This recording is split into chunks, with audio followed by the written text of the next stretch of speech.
അതിനെല്ലാം അറിയാം, അതിന് നല്ല ബുദ്ധിയുള്ള സാധനമാണത്. അത് ഈ കൊത്തി പറിക്കുന്ന എന്തിനെന്നറിയാമോ? അതിൻ്റെ ഇര അതിൻ്റെ അടിയിൽ കിടപ്പുണ്ട്.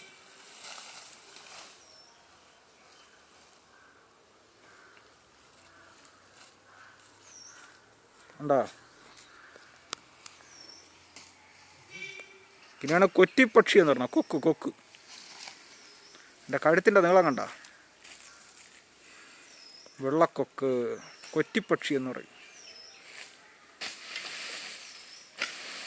നിങ്ങൾ ഇത്രയൊക്കെ മൺവട്ടിയും വെച്ചോണ്ട് നിന്നിട്ടുവേ നിങ്ങളെ കണ്ടിട്ട് അത് അനക്കം ഉണ്ടോന്നൊക്കെയോ. കാരണം അതിൻ്റെ ഫുഡ് അവിടെ ഇരിക്കുകയാണ്, അതതിനറിയാം.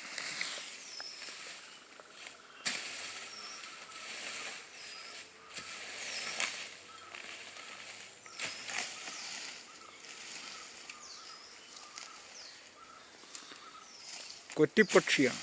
ഇതാ അടുത്തൊരു കൂട്ടുകാരൻ വന്നു ഉണ്ടാ.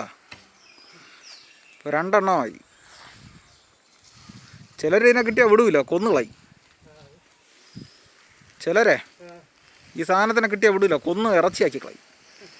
കൊക്കിറച്ചി ഭയങ്കര ഇഷ്ടമാണ് പലർക്കും. നമ്മൾ അങ്ങനെയൊക്കെ പാവങ്ങളായതുകൊണ്ട് നമ്മളിങ്ങനെ നിൽക്കുന്നതേ ഉള്ളൂ. കൊറ്റിപ്പക്ഷി ചകഞ്ഞ് നോക്കുന്നുണ്ട, കുക്കിച്ചകയുക എന്ന് പറയുന്നത്. 2 എണ്ണമുണ്ട്. പ്രകൃതിയുടെ ഒരു സൗന്ദര്യമുള്ള സാധനം തന്നെ അല്ലേ.